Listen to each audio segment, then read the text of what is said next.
Okay, I'm going to introduce myself. I'm me. My name is Elmer Crow, Jr. I was born right here in North Idaho in 1944 to Hattie Joy and Elmer Crow, Sr. My father was a Cayuse Nez Perce. My mother was Nez Perce. I was raised by some of the elders. Actually, quite a few of the elders. I was raised mainly by my grandmother. This man right here. Johnson Hoyt. Taught me how to make a sheepworm bow. He was a warrior in 1877. I had 5 teachers like this. That was in the 1877 war. Agnes Moses was another one. Tom Edwards, Nat Carey. I was very privileged. That's just some of the background on myself to let you know I was taught by the elders. Like I say, my grandmother raised me mainly, and I didn't even consider my grandmother old, because the old people used to come and stay with us. Today we want to talk about, you guys call him lamprey. We call him hassel. That's what he is in our language. The town of Basotin, right down the road a ways here. The reason it's called Basotin is white people couldn't say Hassiton. Hassiton means place of the eels. Did I tell you how many was there? That place was black with them. The whole creek was. And what we're finding out at this time, we're not quite sure yet whether it has something to do with the volcanic sand that's there or what. But that was one of the main creeks in this area. Even though the others had thousands of them in them, there's way more over there in the Snake area. And one of the main reasons today that we have to think about, and any one of you sitting out there want to ask a question about the Great Lakes eel, let's do it. I hear about them so many times.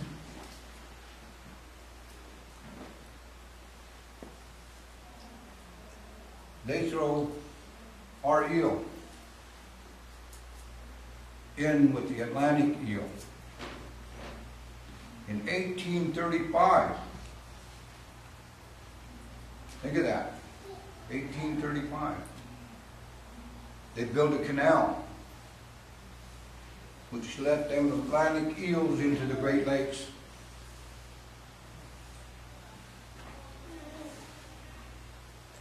And it turned out to the same old thing. They came in, they started reproducing. And when people started noticing it, guess why they noticed it? Can you think of why? Money. Their fishing was going down the tube. And what they don't realize is when they let them Atlantic eels in, these guys spend anywhere from 4 to 17 years in the silt. This is in their creeks. When they metamorphosize, they go back to the Great Lakes. They don't go clear back to the ocean anymore. The Great Lakes is just like the ocean. They latch on to anything they can. And I always tell them ours, they're built backwards in ours. See, it used to be the Atlantic eel would spawn in the ocean, come inland to feed, and then go back and spawn in the ocean. Now they do it in the Great Lakes. And the reason they say they're built backwards in ours live here. When they're born, they're the same way.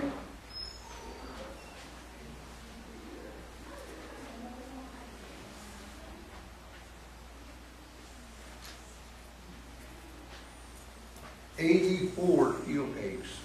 They are not eel eggs, those are actual babies. 84 of them. I know, it took me 3 days to count them. Because I knew someone would ask me, how many's in there? I do presentations for kids. They got to know that for some reason, how many's in there.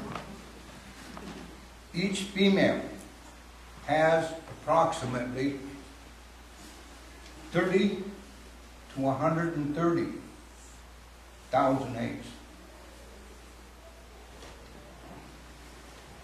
Your Great Lakes eel can be anywhere from 10 to 200,000. Now you see where the problem's coming in. And it baffles me.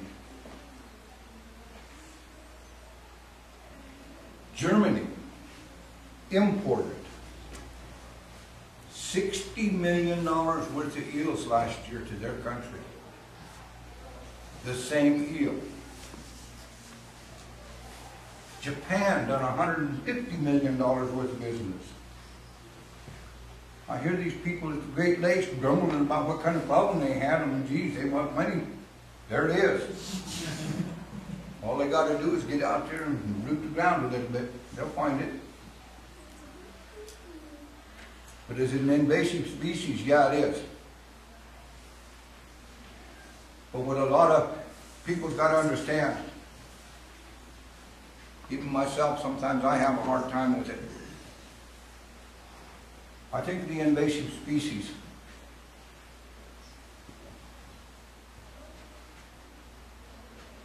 what's taking the place of the 40 million buffalo? The Americas had no cows.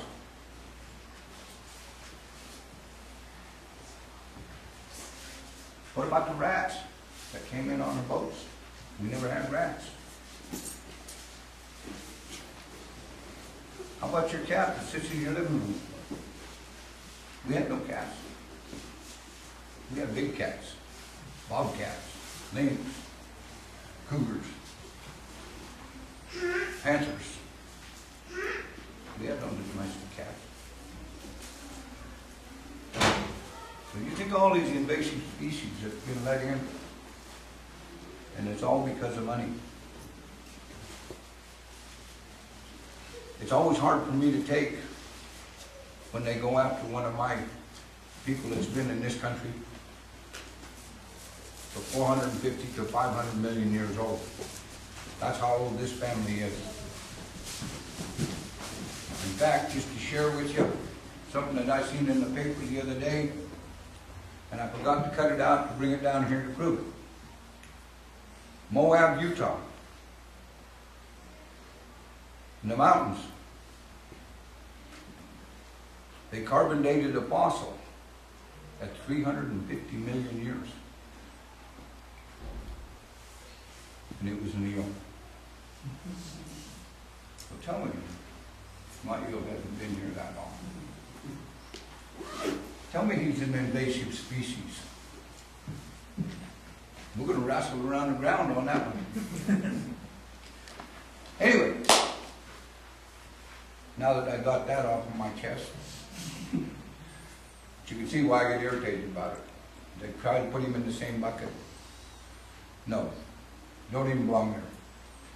Anyhow, let's give you a breakdown of what we do.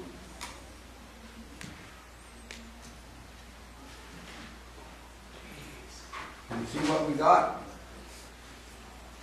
This is how we started. Now, Understand one thing, this is not a restoration program. All we're doing is trying to keep these animals, so when we do have a restoration program, we got animals to work with.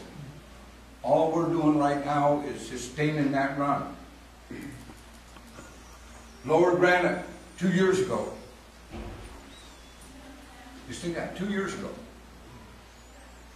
12 fish came over Lower Granite. In the 1960s, over Bonneville, 440,000 came over. We're arguing about that right now. We're telling them they're wrong. They only counted 8 hours a day. Eel travels mainly in the nighttime. 3 times that. That's over 1 million fish in the 60s. This year at Bonneville was 44,000. That's what they claim. The actual window count is 18. You know how scientists are. They pull these fancy numbers, and I don't know where they get them, but they add them all up, and they said it comes to 44,000. But the actual window count was 18,000. So, you can see what kind of trouble they're in. Each dam has a problem. Every one of them. Let's keep going here before I get carried away. Come on.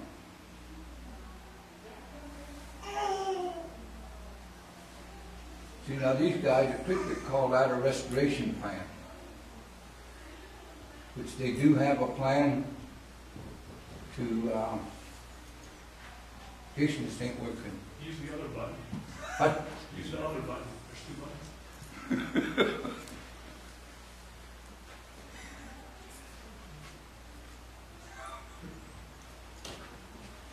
There we go.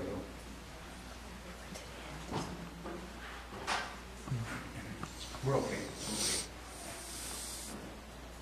You guys like to read that stuff, I know. You're welcome to read it, but you can see what we're doing. Our summary conclusion. I don't know how far we went here.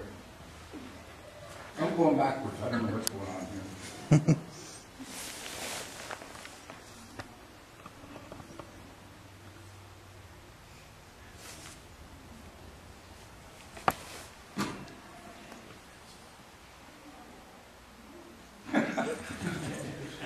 You want to just call up next slide to me? I can see it.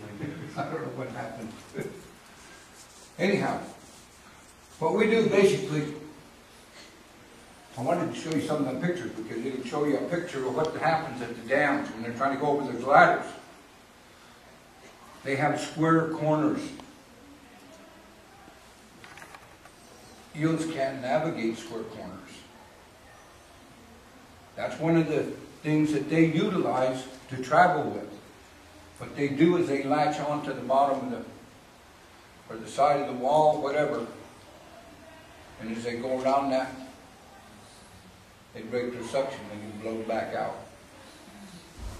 They got to have rounded corners.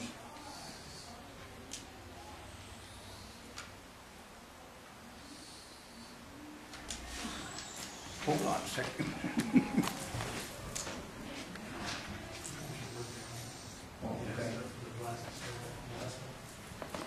He said it works now. What'd you do?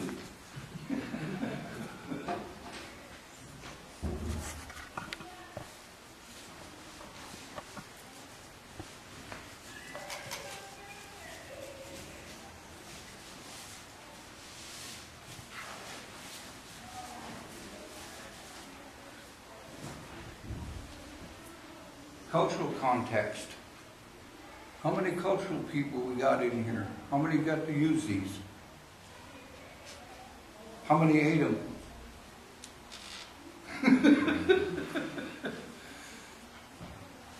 That's the sad part, culturally. Our young people are losing it. They do not get to see what I see.